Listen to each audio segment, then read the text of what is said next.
الحمد لله رب العالمين والصلاة والسلام على خاتم الأنبياء أشرف المرسلين وعلى آله وأصحابه أجمعين أما بعد. The Sahabi that we have with us today is a Sahabi that I'm pretty sure most of you have heard his name, but you only know one thing about him. It's kind of interesting, right?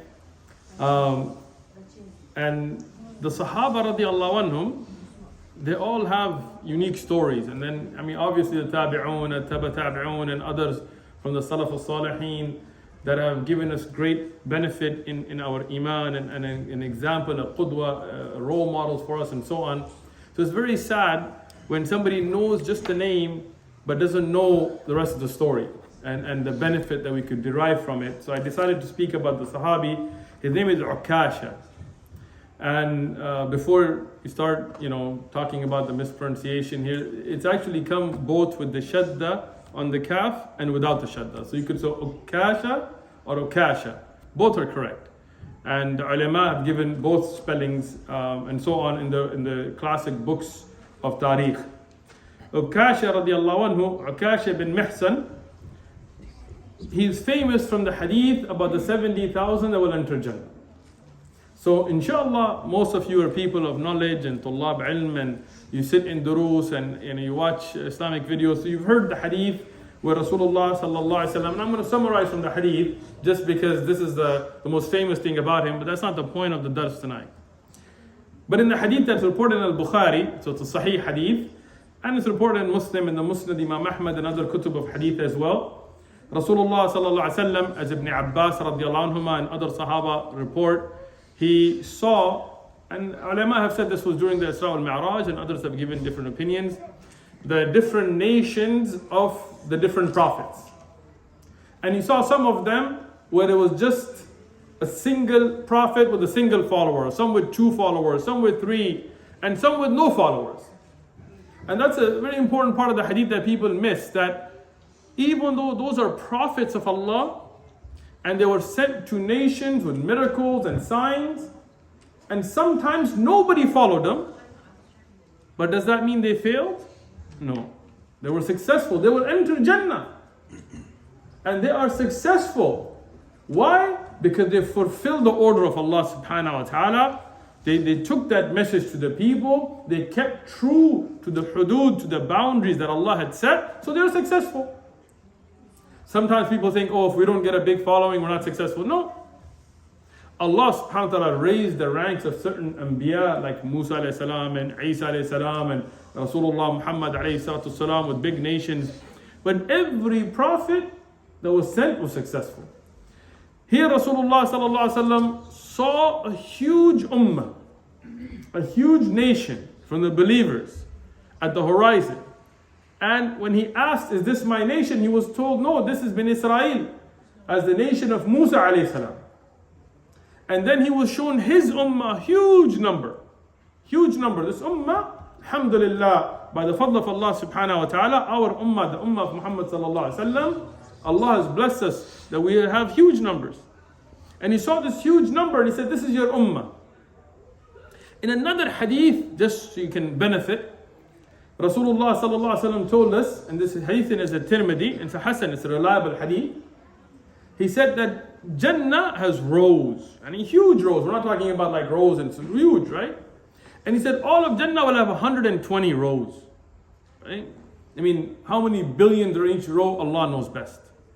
But he said 120 rows, 80 of them will be for my ummah. So that means the ummah of Rasulullah sallallahu alaihi wasallam will be a majority in Jannah. Yes, the people from the nations before us, like bin Israel, and before them in the nation of Ibrahim alayhi salam and Nuh alayhi salam, the believers from them, they are Muslim, they will be in Jannah, they're people of Tawheed. But this ummah, the ummah of Rasulullah sallallahu alaihi wasallam, and even if you look today, alhamdulillah, thumma alhamdulillah, we have around 2 billion Muslims in the world today. And we're the last nation, so till the day of judgment, how many ever believers come will be from our ummah, will be in the Jannah. And then Rasulullah sallallahu alaihi wasallam was shown 70,000 of them and said these 70,000 will enter Jannah without hisab. Bidun hisab, without any questioning, without judgment. And this is a great thing. Each one of us, when we hear this, make dua, Allah make us from them. Because these, imagine on the day of judgment. And the day of judgment is something very harsh. It's not a fun trip. Yani, segments are 1,000 years, segments are 50,000 years. Imagine your life. If you were just told to stand in a corner for 10 days without moving, that would be like torture. That'd be human rights violations and all that, right? But imagine when you're standing with that stress of the day of judgment, the sun on your head, people sweating, hardships for 1,000 years. We can't even imagine. In this dunya, we can't imagine. Right? So the day of judgment is something very harsh. So if you can be from those that will enter Jannah with no hisab, may Allah make us from them. Right? So the 70,000 will enter Jannah without hisab. Now, before I go further, I know a lot of us might feel like, okay, well, what are my odds? Like the JWs, Jehovah's Witnesses, they have this thing, only 1,000 something or some small number are going to enter Jannah. I asked one of them, well, what are your odds? Because, and that would mean it would be difficult. But Allah is so merciful. The hadith in the Musnad Imam Ahmad, in Alab al-Hadith, where Rasulullah sallallahu alaihi wasallam, when he heard about this, he asked Allah to increase it for his ummah. Rasulullah sallallahu alaihi wasallam was always concerned about the ummah. He was always concerned about us. He said, oh Allah, increase it. So Allah said, with every 1,000, I will enter another 70,000 with no hisab. So 70,000, the original. But every 1,000 of them will have another 70,000 with them. That will enter without hisab. So now our chances are getting better. And we ask Allah for His mercy. We don't expect to enter Jannah. We never did anything worth it. But it's the mercy of Allah. And Allah is that merciful. Right? So Allah, through His mercy, in this narration said, with every 1,000, another 70,000. How many is that? 4.9 million. No, I didn't do the math in my head. I looked it up at home. And then you got the original 70,000, right? So 4.97. Yeah? And with it, 3 handfuls from the handfuls of Rabbul Alameen. How? Allah, as befits His Majesty. We believe in it as Rasulullah sallallahu alaihi wasallam said. So we should have that hope that we are from them. Now when Rasulullah sallallahu alaihi wasallam said this, in one of the narrations, he left and the Sahaba started to discuss. Who are they? Because they wanted to be from them. Some of them started saying that these are people that have never done shirk. Some of the Sahaba said they're from our children that were born in Islam. Because they, obviously, many of the Sahaba before Islam used to worship idols. Some of them were Christians, some of them were Jews, some of them other, Salman al-Farisi went through every different flavor and so on until Allah guided into Islam. So they thought maybe because we have done shirk at a point that we will not be from these 70,000. Right? But our children that are born in Islam that have never done shirk, they will be from them. Others discussed different things. Some of them said it will be us because we are the ones that Allah chose to be the Sahaba. Yeah? Rasulullah sallallahu alayhi wasallam, he came out and he told them, what are you discussing? He asked them. And they told him. So he gave them the sifat, the characteristics of these 70,000. Now pay attention, because if you want to be from them, then we want to bring those into our life. And before I mention them, they're not, the things that they stay away from are not necessarily things that are haram. Haram is haram, right? That's big. But some things that may be permissible, but the people of a very high tawakkul, very high yaqeen, very high reliance on Allah and firm belief, then they go above and beyond. So the first thing he said about them, that they don't ask for ruqya. Now ruqya, there is different. Ibn al-Qayyim has an amazing explanation of this hadith, right? I'm not going to, again the point is Ukasha radiallahu anhu, not the hadith, but because he's famous from this hadith, I'm just explaining it a little bit. Right? Regarding ruqya, it is permissible as long as it's done within the confines or the boundaries of the Quran and Sunnah. And some people, they make up ruqya from bid'ah. Like some of them, they start making ta'weed and they put weird letters and numbers and jumbled up. I've opened up some of these myself, and there is drawings in them, and there are letters, Quran written backwards, and all these kinds. You can check them online. Na'udhu billah. So that can be shirk or bid'ah or whatever level, depending, and so on. And some people make up ruqya. They say, if you want to get married or if you want to get somebody divorced, then you say this and this. Where did they get this from? A lot of that is in the end magic. When they cause problems between husband and wife by recite this and plant this and put this in a well, this is magic, haram, shirk, kufr. And they call it ruqya. No. So it can lead to a level of being kufr. Or it can be a bid'ah, meaning they innovate ways that are not in the Quran, that is not in the Sunnah, that is not from the Quran, that is not from the Sahaba, that is not from the Salaf al-Salihin. So it can reach a level of bid'ah. Or it could be mubah, it could be permissible. As many of the Sahaba radiyallahu anhum, they did ruqya, and there were those that used it. So ruqya from the Quran and Sunnah is nothing wrong with it. So I don't want this hadith to seem like as if something is wrong. Some people, if somebody offers to read Quran on you, nothing wrong with that, right? Some people may need it, but the people of high tawakkul, that are of very high reliance on Allah, they make ruqya on themselves. Meaning they read Quran on themselves. They don't go to other people and say, read Quran on me, make ruqya on me. Even if it's permissible within the Quran and Sunnah, but because they have that connection with Allah, they do it themselves. And that is the high level. That's what these people do. Yes, they read adhkar on themselves, they read the Quran on themselves. The Rasul ﷺ used to do it. But they do it on themselves because they know they have the connection with Allah, that Allah, even if we're sinful, even if we're not awliya, all of us, but Allah is so merciful and Allah is so loving with each one of us, that if we read the ruqya on ourselves, Allah can cure us. But some people, that tawakkul is a little bit broken, so then they keep going, oh no, this guy's very pious, read on me, this guy, right?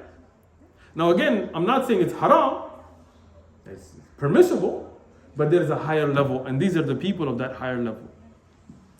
And they don't believe in omens. Now with omens, there are, again, it can lead to a level of shirk. Oh, a black cat crosses your way, then this is bad luck. Or don't go under a ladder or something, right? In America, it's such a funny thing, When you talk about Allah and you talk about Quran, you talk about miracles of the Prophet ﷺ, they tell us, oh, you're backwards, you're superstitious, you're this, you're that, right? You go to any building, they don't have a 13th floor. Go check it next time. In America, the majority of the buildings, they don't have a 13th floor. Why? It's bad luck. All these engineers and architects and all this, and they still believe in this stupidity. Yeah. Oh no, don't break a mirror. You get 7 years or I don't know, whatever, some bid'ah stuff, right? So those kind of omen, they can lead to shirk. And we definitely don't believe in that stuff. But some people have, not to that level, because like I said, palm reading and you're a Sagittarius, so if you go out on this day, it's going to be bad luck. That's shirk. Obviously, that's horrible. But some people have others, oh man, if I see this person in the morning, then it's a good day. But if I see this person, it's a bad day. No. We don't, oh man, I have a bad day. I saw this guy this morning. It's because of him. No. We don't believe in these things. Now, Rasulullah sallallahu alaihi wasallam, being an optimist, being somebody who's always optimistic, he told us to take the good fa'al. And that's something I described during the seerah durus and so on, which is to take a good sign, yes, but not bad. Meaning if you're going down a path and you're worried and you meet somebody and his name is Sa'id, which means happy or something like this, and you say, it's a good sign, alhamdulillah. That's good. Rasulullah did it and that's permissible. But to be like, I met somebody, oh man, this guy, he's manus, he's whatever, he's bad luck. No. Right? They don't believe in these things. This is the people of a high tawakkul. And they don't do branding or colorization with fire. Now that Ibn al-Qayyim mentions up to 4 categories in that. One that is haram, one that is makruh, one that is mubah, and one that is good.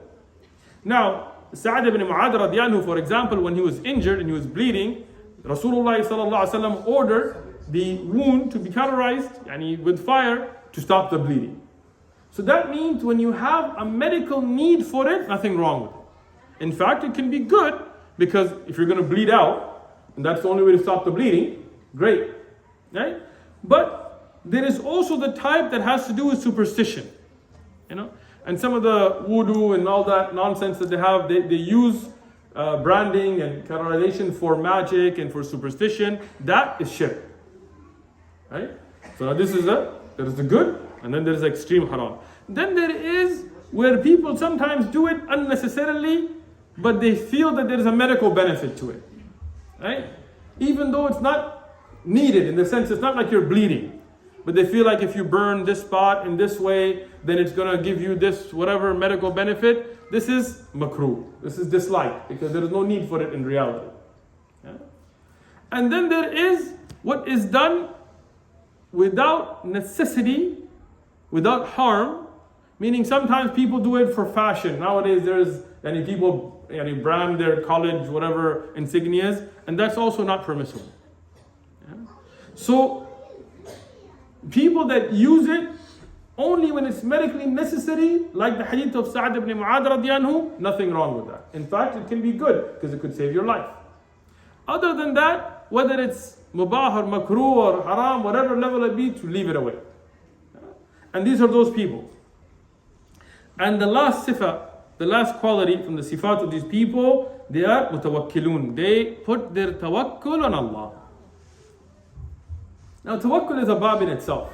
It's a chapter in itself, right? Most people misunderstand this concept. There's extremes in it, but most people that I meet misunderstand. One is where they feel there is no tawakkul. Even if they don't say it. I'm not talking about kuffar, forget kuffar. I'm talking about from the ummah. Where they have totally left this concept. Everything is, I'm going to map it out. And the reality is, in the end, everything is in the hands of Allah. That's the reality, right? But most people today have left this concept. You tell somebody, "Akhi, let's go for Umrah, let's go for Hajj." Brother, I don't have money. Brother, you just bought a new car, you got 4 TVs in your house, you got a second car and a third, and your bank account has multiple zeros in front of that, whatever number. How do you not have money? No, brother, you don't understand. What if I lose my job? What if? Khalas, ya akhi. Hajj is fard on you, go. Umrah is there, go. Sadaqah is there, give. Tawakkal on Allah. Yeah. So this is one extreme, and I would say a big number of our ummah, if not majority, fall into this, where they say we have tawakkul, but actually they have no tawakkul. Right?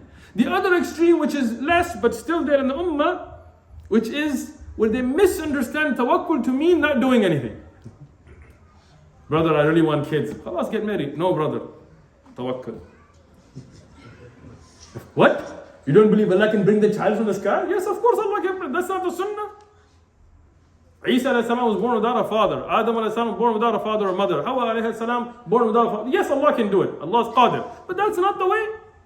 Tawakkul here is you get married, you follow the means, then if Allah gives you, Allah gives you. Many people get married, they don't have kids. Yeah. So kids are from Allah, but you have to take that path. Brother, I'm really struggling, I need money. Khalas, may Allah make it easy for you, brother. You want to get a job? No, brother, I have very strong tawakkul. I'm going to sit in the masjid, money will fall from the sky. Brother, you're begging. That's not tawakkul, You're begging. And Rasulullah forbid us to beg, especially when you don't have a necessity. That's not tawakkul. Go out, work. Strive, struggle, you're a man. That's what you were born to do. Right? And then put tawakkul on Allah. Right? You go out to work and they tell you, you can't have a beard, you can't make salah, you can't do this, you can't do that, you have to use riba. And you say, no, Allah made that haram. And they say, well, how are you going to get a job? Khalas, this is the Sharia, tawakkaltu ala Allah. Right? Okay, that makes sense. But I'm going to go out and work. But not that I'm sitting in the masjid outside the parking lot, Allah, Allah, Allah, Allah. And most of those people, it's not like they have tawakkul, it's because they beg other people. Right? I was in Jordan one time, I shouldn't have mentioned the country, but we were in the masjid, some of our brothers, somebody came in and it was yelling, Allah, Allah, So one of the brothers told him, you okay, akhi? He goes, I have child and this, I have 4 kids and this, and I need money and Allah will give me, and I know Allah will give me. So the brothers were like, let's give him. I told him, no, let him live it, let him walk the walk, walk away. Tell him, here's the Qibla, ask Allah, khalas. And then he was looking at us like, yeah, don't say one thing and you mean that, oh brothers give me, and then you're saying tawakkul. No. Right? Go out. I told the brother, look, you're young, you can go work. I have a friend who has a store, I'll get you a job. No brother, I'm busy. What are you busy with? No, tawakkul in its place. You do your best and then have tawakkul ala Allah. And he has the hadith, and I'm not going to get into it about the camel and tying and so on, but we know this concept, inshallah. May Allah make us from the people of the wasat, the middle path, the people of the Quran and the Sunnah who understand these concepts in their right place and follow them. So in this beautiful hadith, Ukasha radiallahu anhu, he says in one of the hadith, أَأَنَا مِنْهُمْ, am I from them? Another hadith, another narration, he asked Rasulullah to make dua that Allah makes me from them. But in the end, Rasulullah said, yes, you're from them. So subhanallah, we can testify today, we can take qasam today, that Ukasha radiallahu anhu will enter Jannah without hisab. Allahu Akbar. What a beautiful thing. You can't buy that. All the money in the world, all the power in the world, you can't buy that glad tidings. But we can testify, no doubt, he will enter Jannah without hisab. Because Rasulullah sallallahu alaihi wasallam, and these are sahih ahadith through multiple chains, where he said, he is from them. Another Sahabi here, he wanted to jump on the same bandwagon and go, what about me, Rasulullah? Am I from them? He said, Sabaqaka Ukasha. Ukasha has superseded you. Okay? Now, when we look at this hadith, many people misunderstand this hadith to mean that this was just like the right time and right, like he just said it first so he got it. No. Ukasha radiallahu anhu was that caliber of person that he entered that blessed group of entering Jannah without hisab. And that's my problem, the people don't know much about him. Other than this hadith, most people don't know much about him. So I'm going to discuss his life very briefly. Ukasha radiallahu anhu, he became Muslim before the hijrah of Rasulullah sallallahu alaihi wasallam from Mecca to Medina. Qais bint Mihsan, who is the sister of Ukasha bin Mihsan. This is his sister. She describes her brother. In a beautiful hadith, she talks about he was a handsome man and a commanding man with good akhlaq and good mannerisms. But she also described him saying that he was 24 years old when Rasulullah sallallahu alaihi wasallam passed away. And that's a very interesting thing, because if we do our math backwards, then we know that Nabuwa came and Rasulullah had the 23 years of the Quran was revealed. So if he was 24 at the death of Rasulullah sallallahu alaihi wasallam, that means he was around 1 year of age when Rasulullah's first wahi came. And when he became Muslim before the hijrah, we know that he made hijrah in the third group that went to Medina with Uthman ibn Affan radiallahu anhu. So that means that he was a young child when he accepted Islam. And we know he was from the early Muslims, as was his brother and his sister. And his sister Qais, she has narrated a lot of hadith, and she lived a very long life, and she taught a lot of things to the Muslim ummah. She is somebody who did a big service for the ummah herself. But her and her brother and Ukasha radiallahu, at a very young age, they accepted Islam and they made the hijrah. And Ukasha radiallahu anhu, he used to be at the side of Rasulullah sallallahu alayhi wasallam when he was in Medina. And he participated in the battles. As his sister mentioned, that he was in Badr, he was in Uhud, he was in many of the early battles of Rasulullah sallallahu alayhi wasallam. There is a very beautiful narration, and because it's a narration that I wanted to quote, I did some research on it. Ibn Ishaq has mentioned it. Ibn Hisham, his student, has also reported it. Ibn Kathir has it in Bidayah wa Nihaya. Al-Dhahabi mentions it in Siyar Alam al-Nubala, but he mentions that this is from Ibn Ishaq without a sanad, mursalan. Al-Bayhaqi has relied upon it in Dalal al-Nabuwa. Qadi Iyad has mentioned in Shifa. Abu Nu'aym also in his Dalal al-Nabuwa. And Ibn Abdul Barr has also reported it. It has come through a chain, through Al-Waqidi in his Maghazi, but because he's matruk, we're not going to rely on that one. Al-Mubarak Puri has mentioned it in Al-Rahiq. What we can say is that at best we can say that Ibn Ishaq has mentioned it, mursala. But due to there being many shawahid for it, there is an asal to it. Even though we cannot find a single chain that is perfectly connected, that is authentic, but there is an asal. And as I've mentioned, so many of the books that have reported it. And this is about the Battle of Badr. And during the Battle of Badr, Ukasha radiallahu anhu, he participated in Badr, and he was fighting, and his sword broke. And he was fighting so much, his sword broke. So he came to Rasulullah sallallahu alayhi wasallam, and he mentioned to Rasulullah sallallahu alayhi wasallam, my sword broke. So Rasulullah sallallahu alayhi wasallam broke off a branch of a tree and handed it to him, and told him, try this. Now, that's something, you'd be like, what's the branch of a tree? It's wood, But as he mentions, when he swung it, it became a sword. And that's why Al-Bayhaqi and Abu Nu'aym and others have mentioned this from the miracles of the Prophet ﷺ. And as it became a sword, as other ulama of tariq have mentioned, that he used it during the battle. A metal became a full, big, shiny, strong sword. And after the battle, it was still firm and strong and sharp. And he kept it and he used it in battles later. And the Sahaba would see the sword and they would call it Al-Aun or Al-Qawi, the nusra or the help that came from Allah, or the strong, the support that came. And they gave it that name because it was a miraculous thing that happened. We know that, as I mentioned, Ukasha radiallahu anhu was a Badri Sahabi. And the Sahaba from Badr have a special rank as it is. As you know from the hadith of Jibreel alayhi salam, when he asked Rasulullah sallallahu alayhi wasallam about the Sahaba that were in Badr, and Rasulullah sallallahu alayhi wasallam said that they are the best amongst us. Amongst the Sahaba, you have a ranking. Yeah? Like you have Abu Bakr, Umar, Uthman, Ali, the Khulafa, you have the Ashara Mubashara, they were given the glad tidings of Jannah in one particular hadith. Even though we know Ukasha radiallahu anhu also given the glad tidings of Jannah in this hadith, but he's not from the 10. Yeah?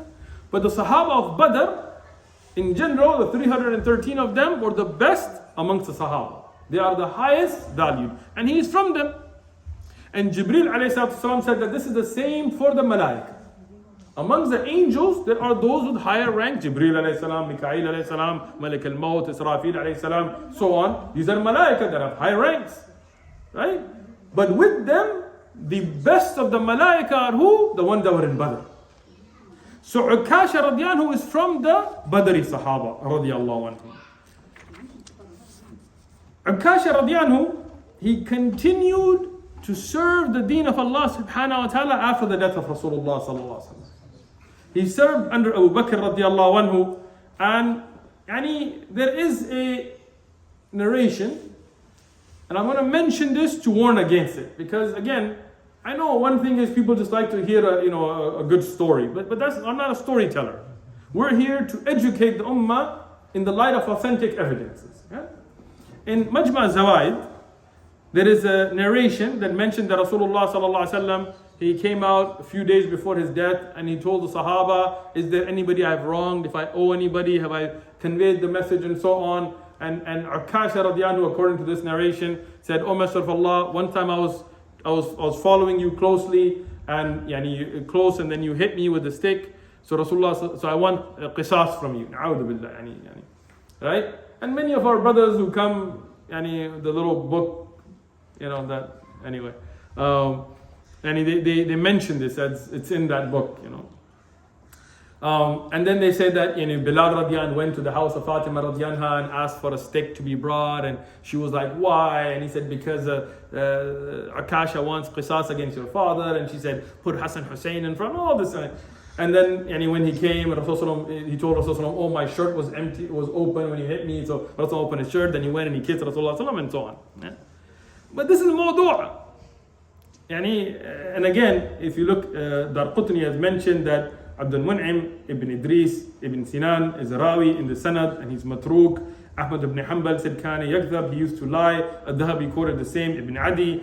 Others have mentioned the narrators that are kadhab, that are liars, and then the break in the chain on top of that, and so on. In fact, if you want, Ibn Jawzi has mawdu'at, where he put together the hadith to warn against that are mawdu', this is in it. And As-Suyuti and others have mentioned this to be mawdu' as well, fabrication. And even though it's all over YouTube and many bayans and so quote it, but this is a lie.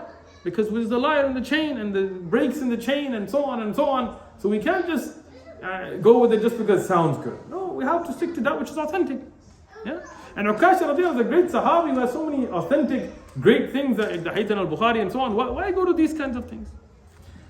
So, those things that are not authentic, we're going to put them aside, we're going to warn against them. But what is authentic? Is that even after the death of Rasulullah sallallahu alaihi wasallam, he continued to fight jihad fi sabilillah, qital and fight and so on. And then there were the battles with the apostates, hurub ridda. And these were, and again, I was listening to a brother sent me a clip from a speaker who said that he died fighting Musaylim al-Kadhab, and that's actually incorrect. These were many battles. And the battle that happened with Hadiqat al-Maut and so on was one battle. But it wasn't just one battle, it happened. There were many. And the battle that he was fighting against was not against Musaylim al-Kadhab, but there was Tulayha. And this is Tulayha bin Khuwaylid al-Azdi. Tulayha, he was another one of those Kadhab that claimed prophethood, not Musaylim al-Kadhab. Yeah? As we were talking about Unsi and other Qabail that had their own, this is one of them. And in the battle against them, in what the area today is close to where Hail in Saudi Arabia is. In this area, Tulayha and his people, they claimed that he was a prophet. And he was somebody like Musaylim al-Kadhab who had seemingly accepted Islam in the time of Rasulullah sallallahu alaihi wasallam, made some false claims. And then at the death of Rasulullah sallallahu alaihi wasallam, they saw that opportunity, and they thought, they could come out and this is very interesting because before Rasulullah sallallahu alaihi wasallam, in the history of the Arab, you didn't have anybody that claimed prophethood. This is one of the signs that this was a true prophet. It's not like he was imitating. But after him, many people tried and they all failed. They all tried to write something like the Quran as Musaylim al-Kadhab's poetry, which was all laughed at. And that shows the truthfulness of the Quran and the truthfulness of the message of Rasulullah sallallahu alaihi wasallam as it spread around the world. People saw the truth in it. Tulayha, he also made this claim, and from the armies that went to fight him was Khalid ibn al-Walid, and with him was who? Ukasha radiallahu anhu. And Tulayha was actually a good fighter. This is something you need to give everybody. He was known amongst the Arab to be a strong fighter. And he had made an oath, very interesting, that if anybody ever calls out to fight me, I will fight them no matter what. He's got this kind of gangster attitude, right? He said, look, whatever, if anybody ever, no matter who it is, if they call out, they want to fight, I'm going to fight. So when they were fighting the armies of the Muslims, of course, in the beginning there was all the difficulty and so on, but because they had this was their turf, right? They knew the land better. But Allah gave nusra to the Muslims started winning. Tulayha started running. When he started running, Ukasha called out to him. Said, me and you, one-on-one. Tulayha stopped, he remembered his oath, and he was Arab, and he had that honor. So he came back and he fought. And he killed Ukasha radiallahu anhu. Ukasha radiallahu anhu became a shaheed here. Yeah? And Tulayha, he escaped even though his army lost. Khalid al-Walid, he won. But he escaped to Syria, and he took refuge in Syria. Now this was the end of the worldly life of Ukasha radiallahu anhu. And wallahi, he was successful. Why? I can take qasam on it. Why? Because Rasulullah sallallahu alaihi wasallam said he will be from those 70,000 that will enter Jannah without hisab. So whatever he left behind in wealth or didn't and enjoy and didn't doesn't matter. He was successful. But what's very interesting, as I was reading on this and listening and trying to understand for the dars, Tulayha, today we say radiallahu anhu.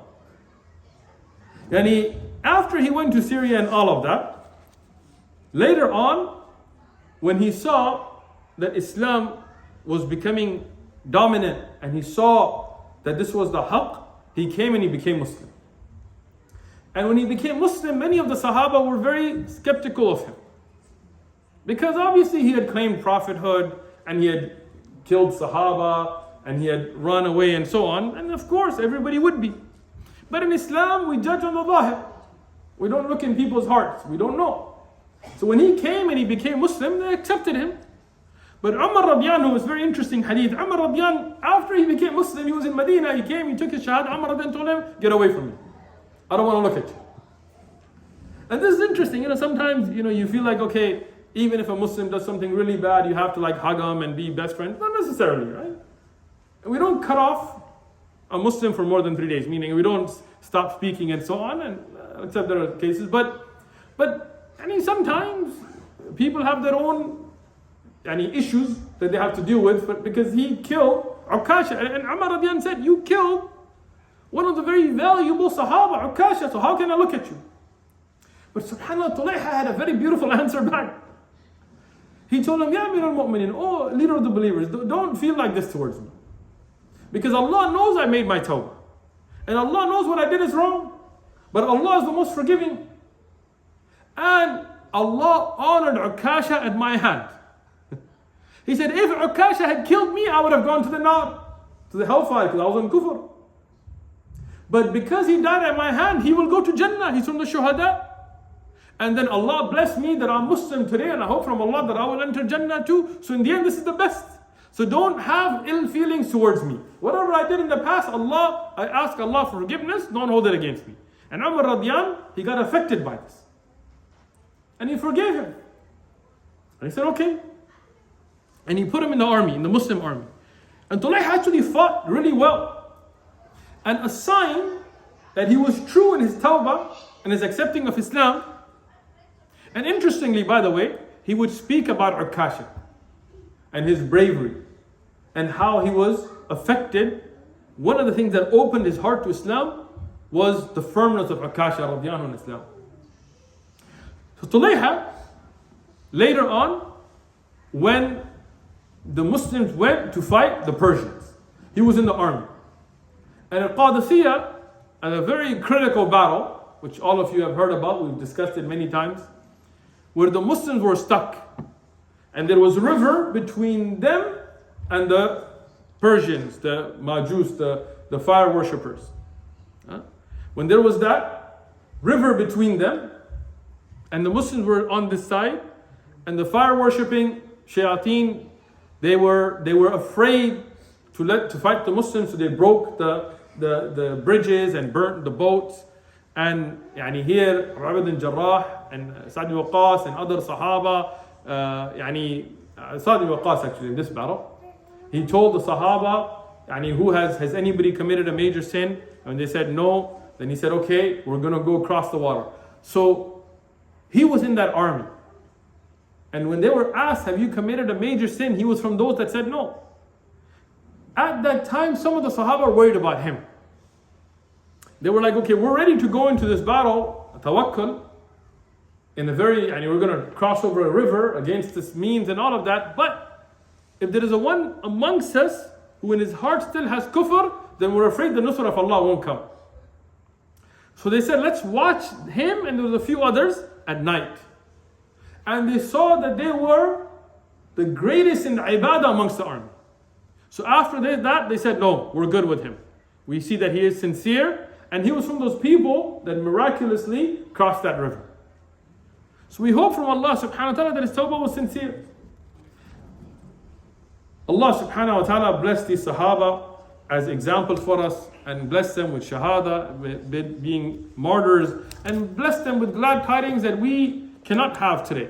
And today we cannot be sure who's in Jannah. Today we say this is a wali of Allah. Allah knows best. Allah knows the hearts. But these Sahaba who the Rasul ﷺ gave the glad tidings for, we can testify they will be in Jannah.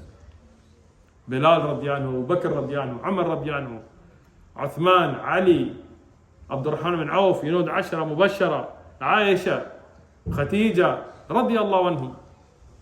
They were given this glad tidings. So what is upon us? To follow their footsteps, to follow their lifestyle. First, how? To learn them. And that's what we're doing here. And inshallah, every Saturday we'll have. First, to learn about them. And second, to bring that into our life. Wa jazakumullahu khair.